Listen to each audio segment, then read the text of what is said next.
चाहिए। ये केवल और केवल राजनीतिक षड्यंत्र है और कोई भी व्यक्ति जैसे कि उस षड्यंत्र के प्रेशर में आके मोदी जी ने फैसला लिया नहीं उसको लेकर के नहीं लिया, क्योंकि मोदी जी जब आए थे देश में तो उन्होंने कहा था कि मैं देश नहीं झुकने दूंगा। ये कदम सही है। पहले कानून लाए थे वो या कानून वापस लेने वाले? अब वो देश के पीएम हैं, जो उनको ठीक लगेगा वो देश के लिए देश के हित में करेंगे। ये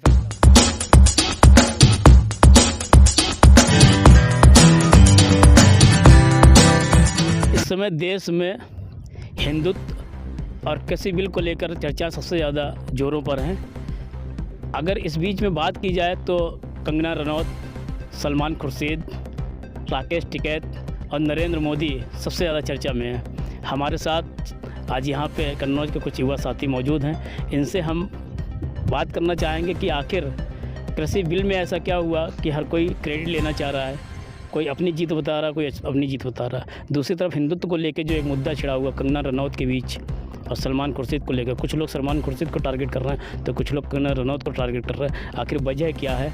तो हम सबसे पहले पूछना चाहेंगे, हमारे साथ में योगी सेना के जिलाध्यक्ष गोपाल पांडे हैं। तो क्या वजह है? सलमान खुर्शीद ने ऐसा क्या कह दिया था कि हिंदुओं में उनको लेकर उबाल है? जैसे कि जहाँ तक सलमान खुर्शीद जी का गंतव्य रहा है, वो एक तथाकथित पुस्तक लिखना चाह रहे थे, उन्होंने लिखी भी है, जिसको अयोध्या करके उन्होंने कुछ टारगेट करने की कोशिश की है। तो उस पर उन्होंने एक आर्टिकल लिखा है, तो उस पर उनका कहना मानना था कि जो हिंदुत्व है ये आईएसआईएस जो संगठन है उससे उसकी कंपैरिजन कर दी थी उन्होंने, जिसको लेकर के जिस व्यक्ति ने भी जब ये चीज़ मीडिया में आई सुना तो सब लोगों को, चूँकि सब लोग पहले से ही जानते हैं, चाहे कांग्रेस हो या सलमान खुर्शीद हमारे देश के पूर्व में कानून मंत्री भी रह चुके हैं, किस प्रकार से उन्होंने उनकी कांग्रेस की सरकार में क्या हिंदुत्व के लिए उनकी विचारधारा थी, ये सभी से जग जाहिर है, किसी से छुपा नहीं था।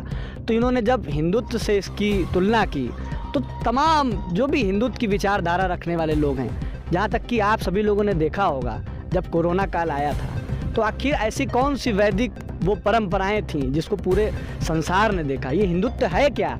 मैं बताना चाहता हूँ, ये हिंदुत्व केवल एक किसी धर्म को लेकर के नहीं है, ये हिंदुत्व हमारी संस्कृति है।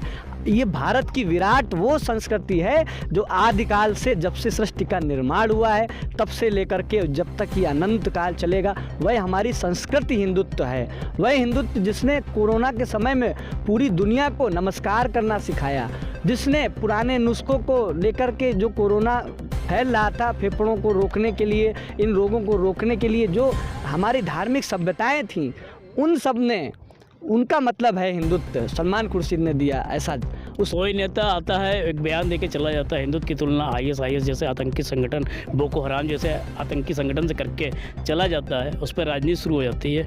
आप लोगों में भी उबाल देखने को मिला, लेकिन क्या आप लोग ने सड़क पे आके या कहीं आके किसी तरीके से कोई विरोध किया उनका? देखिए, हम लोगों ने उनका हर प्रकार से विरोध किया। आजकल सबसे ज़्यादा सोशल मीडिया चूँकि सक्रिय है, एक माध्यम है जिससे आप जवाब दे सकते हैं। मैंने तुरंत एक बाइट 2 मिनट की डाली थी और उसमें सीधा उनको उनसे ये भी कहा था मैंने कि जो भी व्यक्ति चाहे हिंदुत्व पे आकर के मुझसे बहस कर ले। पहला, आजकल की राजनीति सिर्फ सोशल मीडिया पे रह गई या सड़क पे भी दिखेगी? नहीं, सड़क पे हम लोग हर जगह जाकर लोगों को, देखिए सबसे पहले जब तक हम अपने हिंदू जो हमारे सनातन धर्मी लोग हैं जब तक उनको जागरूक नहीं करेंगे, जैसे आप देख रहे होंगे कि कंगना रनौत ने एक कहा था इंटरव्यू में कि हमको ये आज़ादी तो भीख में मिली है, असली आज़ादी 2014 में। मैं समर्थन करता हूँ। आखिर उन्होंने इसको, आप समझेंगे क्यों उन्होंने कहा। आप लोग भी जानते हैं कि जो सनातन संस्कृति के जो हमारे धार्मिक त्यौहार हैं, जो हमारे सनातन संस्कृति पे बोलने की हमारी स्वतंत्रता है, वह अगर स्वतंत्रता हमको मिली है तो 2014 में जब नरेंद्र मोदी जी आए तभी मिली है। और कंगना रनौत का जिस प्रकार से आप लोग देख रहे हैं, ये समाजवादी पार्टी के कुछ ऐसे लोग जो उनको टारगेट कर रहे हैं, मैं उनसे पूछना चाहता हूं कि आपके अखिलेश यादव जी तो जिन्ना को याद कर रहे हैं, आखिर उन्होंने क्यों जिन्ना का नाम लिया? वहाँ पे जिन्ना का नाम लेने की क्या आवश्यकता थी? तो जब सारे राजनीतिक जितनी पार्टियां हैं और जो यहाँ के नेता हैं जब खुलेआम वो जिन्ना समर्थन कर रहे हैं, तो हम हिंदुत्ववादी अपने लोगों के पास जाकर उनसे निवेदन कर रहे हैं कि आप अपने धर्म के लिए खुल के। आपके लोग तो आगे आ ही नहीं रहे हैं। कभी कहीं हमें नहीं दिखा, आज तक कन्नौज में कोई विरोध हुआ है इन सब जो वक्तव्य आ रहे हैं हिंदुत्व को लेकर, हिंदुत्व के खिलाफ, हमें तो आज तक विरोध नहीं दिखा। आपको दिखा है क्या? देखिए, विरोध आप भी समझ रहे हैं चुनाव आ रहा है तो कुछ बयान होते हैं चुनाव को लेकर दिए जाते हैं, लेकिन सनातन धर्मी जब से इन चीज़ों को सुन रहा है, हमारे जो भी सहयोगी संगठन है, हम सभी लोगों के अंदर बहुत उबाल है और हम लोग जितना कर सकते हैं इसके लिए कर रहे हैं, लेकिन विरोध तो होगा ही।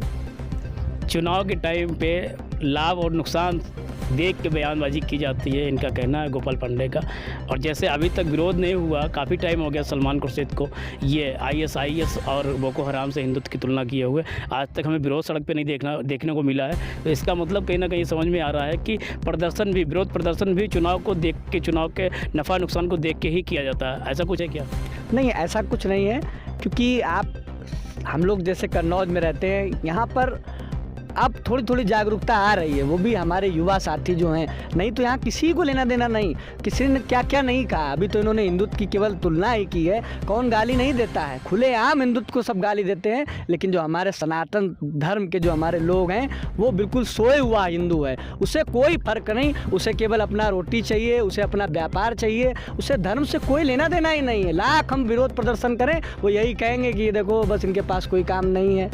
जागरूकता ही नहीं बची है, ये कमी हमारे धर्म के लोगों में है, हमारे लोगों में है। हम लोग के केवल विरोध करने मात्र से कुछ भी नहीं होने वाला। जो एक विचारधारा होनी चाहिए उसमें बहुत कमी है। हम लोग निरंतर ये प्रयास करते हैं कि इन मुद्दों को लेकर के उनके पास जाएं, वो थोड़ा जागरूक हों अपने धर्म के लिए। आपने देखा होगा अभी कुछ दिन पहले, अगर कोई भी व्यक्ति, मैं बताना चाहता हूँ, कोई भी व्यक्ति अगर ये बात कह देता कि मुसलमान आतंकवादी है या ISI संगठन के लोग मुसलमान हैं, तो आपने भी कुछ दिन पहले देखा होगा कि जब यति महाराज ने एक बयान दिया था, तो इसी कन्नौज में प्रशासन को खबर नहीं हो पाई थी और 10-12 हज़ार की भीड़ कोरोना प्रोटोकॉल के समय, जब 4 लोगों पे भी प्रतिबंध था, तब एकदम से सारे लोग एकजुट हो गए थे। लेकिन हम सभी लोग आज भी अगर कोई विरोध प्रदर्शन करने भी जाते हैं, लोगों को सूचनाएं देते हैं कि देखिए ऐसे ऐसे हमारे धर्म के लिए किया जा रहा है, लेकिन हमारे यहाँ के जो लोग हैं उनके कान में बस तेल पड़ा हुआ है, उनको कोई मतलब नहीं। हमारे साथ में एक युवा साथी हैं दीदार सिंह, इनसे बात करते हैं। कृषि बिल को लेकर बड़ी चर्चा है, मोदी ने 1 साल तक कृषि बिल को लेकर हल्ला मचवाया, लोग आंदोलन करते रहे और फिर अचानक से आते हैं और कृषि कानून वापस लेने की घोषणा कर देते हैं। क्या लगता है आपको, वो उनका सही कदम था या ये कदम सही है? देखिए, कदम तो अब जनता के ऊपर निर्धारित करता है। जैसे उन्होंने आज फैसले वापस लिए, 1 साल हो गए, 14 महीने हो गए, 1 साल 2 महीने, जब वहाँ पे लाखों की भीड़ में, हज़ारों की भीड़ में किसान इकट्ठा हैं, वो सालों, 1 साल 2 महीने से कोशिश कर रहे हैं कि किसान बिल वापस ले लें। अब बिल में ऐसा क्या था जो उनको बिल पसंद नहीं आया? वो तो अमीर किसान हैं, उनके साथ कांग्रेस खड़ी है, लेकिन टिकैत जी कहते हैं हम अकेले हैं, किसान हमारा है, हम किसान के हैं। लेकिन अब जब तक आप सबकी नहीं सुनेंगे तो कैसे चलेगा? मोदी जी का कौन सा कदम सही है? पहले कानून लाए थे वो या कानून वापस लेने वाला? अब वो देश के PM हैं, जो उनको ठीक लगेगा वो देश के लिए, देश के हित में करेंगे, ये फैसला उन्हीं का है। कानून तो जनता के लिए लाए जाते हैं, वापस लिया तो जनता के ही हित को ध्यान में रख के लिया होगा। तो आप भी पब्लिक से आते हैं, तो आपको क्या लगता है? हर इंसान हर चीज़ से सहमत नहीं है। 50% आदमी सहमत भी है, 50% उनके विरोध में है। हम इनसे पूछना चाहेंगे गोपाल पांडे जी से, क्या लगता है आपको, कानून लाने वाला कदम सही था या कानून वापस लेने वाला कदम सही था? देखिए, क्योंकि जब कानून लाए थे तो हमने देखा था मोदी समर्थक कानून की अच्छाइयाँ गिना रहे थे। अब जब कानून वापस ले लिया तो सवाल ये है कि अब उसकी क्या वजह गिनाएंगे वो लोग? देखिए, वजह ऐसा है कि जैसे ही उन्होंने जब ये निर्णय लिया तो उन्होंने एक संबोधन भी दिया था, जिसमें उन्होंने प्राथमिकता से एक बात कही थी कि हम ये कानून जो तीनों लाए थे ये किसानों के हित में लाए थे, लेकिन बहुत से ऐसे लोग हैं जिनको समझाने में हम कहीं ना कहीं पीछे रह गए। जैसा कि मैंने जहाँ तक किसानों को समझा है, किसान एक देश में ऐसी नब्ज है जिसको कोई भी उस सीट्स पे बैठा हुआ व्यक्ति उनके हितों के लिए कोई भी कानून बनाता है तो उसको 10 बार सोचना पड़ता है। जैसा कि हम लोगों ने देखा कि जब ये कानून आए थे उसके बाद से ही इस पे राजनीति होने लगी। सबसे पहले इसमें कांग्रेस और जो विपक्षी दल हैं उन्होंने धीरे धीरे अपना पूरा मिर्ची मसाला करके तैयार किया। उसके बाद एंट्री होती है राकेश टिकैत जी की। उनका आप लोग भी जान रहे हैं, वो उनका कहना था कि आंदोलन तब तक चलेगा जब तक ये तीनों कृषि कानून वापस नहीं होते। धीरे धीरे जहाँ तक इस अनशन की बात है, 14 महीना तक चला आंदोलन। फिर जब देश के सबसे बड़े राज्य में चुनाव नज़दीक आ गया तो ऐसा क्या हुआ कि मोदी को फैसला वापस लेना पड़ा? देखिए, ऐसा मैंने जैसा कि आपको बताया कि किसान एक ऐसी नब्ज है, कोई भी व्यक्ति शीर्ष पे बैठा हुआ व्यक्ति हो, किसान को समझा नहीं पाए इसलिए फैसला वापस लिया, चुनाव आ गया इसलिए फैसला वापस। नहीं, मोदी जी ने अपने गंतव्य में कहा था कि ये लोगों के हक में था। बहुत से लोग इससे संतुष्ट भी थे, जैसे कि उसमें क्यों लेना पड़ा? वो इसलिए लेना पड़ा क्योंकि आप लोग जैसे कि देख रहे हैं अभी विगत 3 वर्षों से एक आंदोलनों का एक भारत में बहुत विख्यात रहा है। आपने देखा होगा टीवी पे कहीं CA NRC के नाम पर और अब किसान आंदोलन के नाम पर। तो जहाँ तक उन्होंने वापस इसलिए लिया है क्योंकि वहाँ पर लगभग 700 से ज़्यादा किसान जो वहाँ पे प्रत्यक्ष या अप्रत्यक्ष रूप से, चाहे वो समर्थन में हो या किसी मजबूरी में बैठे हों, ऐसे 700 लोगों की मृत्यु भी वहाँ पर हुई थी। और कहीं ना कहीं जिस प्रकार से आपने देखा कि दिल्ली के लाल किले पे जो घटना हुई, खालिस्तानी यहाँ और जो आतंकी किसानों को कहीं ना कहीं हथियार बनाने की जो कोशिश कर रहे थे, उसको देखते हुए और इन अलर्टों को देखते हुए मोदी जी को झुकना पड़ा। आंदोलन के नाम पर जिन किसानों की शहादत हो गई, क्या उनके परिवार वालों को वापस मिल पाएंगे इस कानून के वापस लेने से? देखिए, हाई कोर्ट ने भी, सुप्रीम कोर्ट ने भी इस पे हस्तक्षेप किया था। उनका बार बार कहना था कि ये जो आंदोलन के नाम पर ये जो किया जा रहा है ये गलत है, क्योंकि एक कोई विशेष आंदोलन की एक संख्या होती है, उनकी जिम्मेदारी भी होती है। प्रशासन तो वहाँ पे जो सुविधाएं हैं आपके अनशन के लिए मिल रही हैं, लेकिन आप अनर्गल ज़्यादा लोगों को लाएंगे, बहला फुसला के लाएंगे और उनके साथ अगर कोई घटना होती है तो कहीं ना कहीं केवल सरकार की जिम्मेदारी नहीं है, ये जिम्मेदारी राकेश टिकैत जी की भी है। अगर वो अपने कैंप में, क्यों अब तक सरकार 700 मौतों का जिम्मेदार राकेश टिकैत को करार पाई, क्यों नहीं करार पाई? देखिए, राजनीति के चलते आप किसानों को समझाने में विफल हो गए।